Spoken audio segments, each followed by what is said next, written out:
We're talking hits with Megan Moroney. And Megan, welcome back to the most impactful countdown in country music. What's up? How goes it? It goes great. Thanks for having me. Good to see you. Good to see you too. Great to have you back. You know, you grew up in a musical household. Would you sort of describe that, what it was like sort of growing up in the Moroney house? A lot of loud pianos at like 8 a.m. My mom would be like, can y'all please go somewhere else with that? But it was me, my dad, and my oldest brother. And 3-part harmonies at 8 a.m. on the weekends, you know. They taught me how to play guitar. They both play piano. I took piano lessons, but I quit them. So I can play, but not well. And my dad is we're either all singing or my dad is showing me music and forcing me to look at the lyrics of what he thinks is really cool. How cool is that though? I mean, what a childhood. I mean, I bet, you know, just looking back, you wouldn't have changed anything, right? No, yeah. It's one of those things where I found it annoying at the time, but now it makes sense as to why I care about lyrics so much. My dad brainwashed me. What a cool dad though. Hey, check out these really cool lyrics. Do you dig these? What do you think of these? I mean, yeah, it's the coolest dad ever. Congratulations, Tennessee Orange. It was recently the #1 weekly stream song by a solo female artist. wow. And then I understand it is earning an average of 5 million streams a week. So let me ask you, what do you feel regarding this particular song? What is the secret sauce? You know, I couldn't tell you because when we first wrote it, it was a song that I really liked, but I never would have thought it would be one that gets streamed 5 million times a week. But I think it's just the simplicity of it, and it's a love song, and it makes you smile when you hear it. It's also that love song, right, where it's going against the grain a little bit. I mean, for example, you're falling in love in the song with somebody who's out of state, right, who wears a different color than the colors that you grew up with.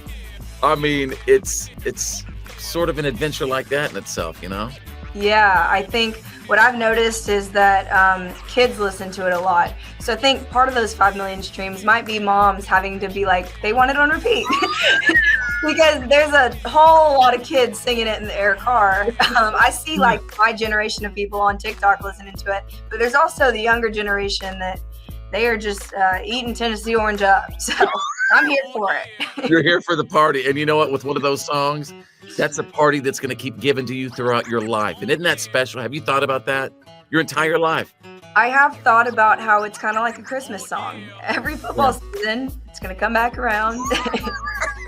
And I'm not tired of singing it yet, but ask me in 10 years, I might have a different answer. That's when you start doing all sorts of different remixes, right? When you perform live. Change the melody completely. Right. They're like, what is she doing? That's hilarious. You earned 2 nominations for the 2023 CMT Music Awards, including Breakthrough Female Video of the Year for Tennessee Orange. So I want to know, when you're down in my home state of Texas and when you're down there chilling in Austin, and you're down there recently, what do you do in Austin, Texas? Did you have a good time in Austin?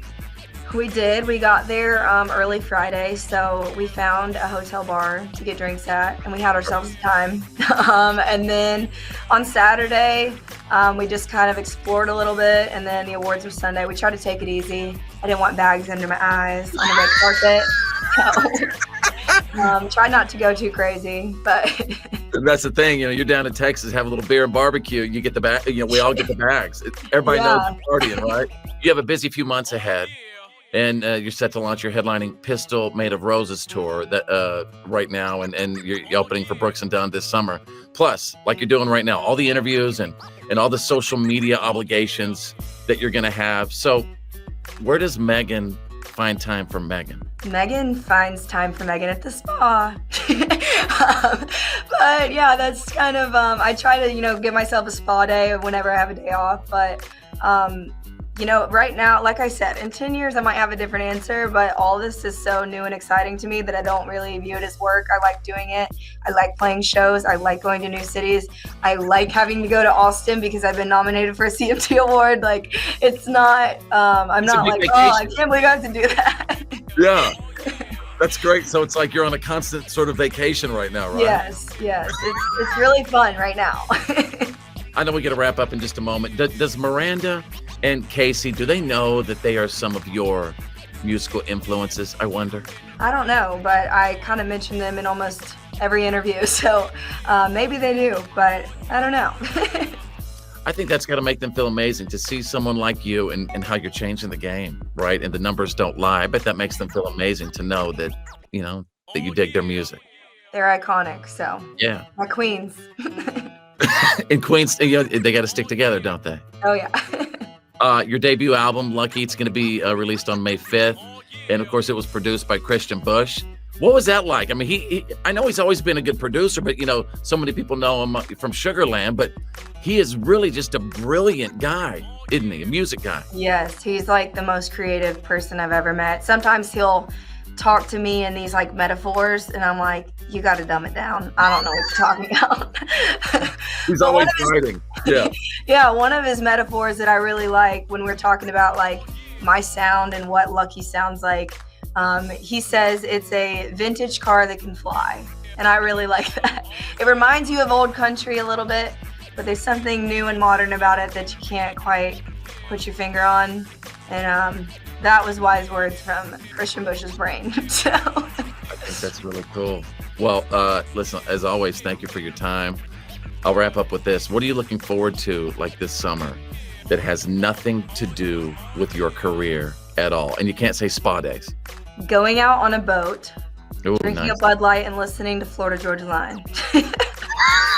What song from Florida Georgia Line? Simple, probably. That one Yeah. is going on a boat. You know what I mean? That works. All right, folks. She's Megan Moroney, changing the game, future of country music right here on the Country Top 40.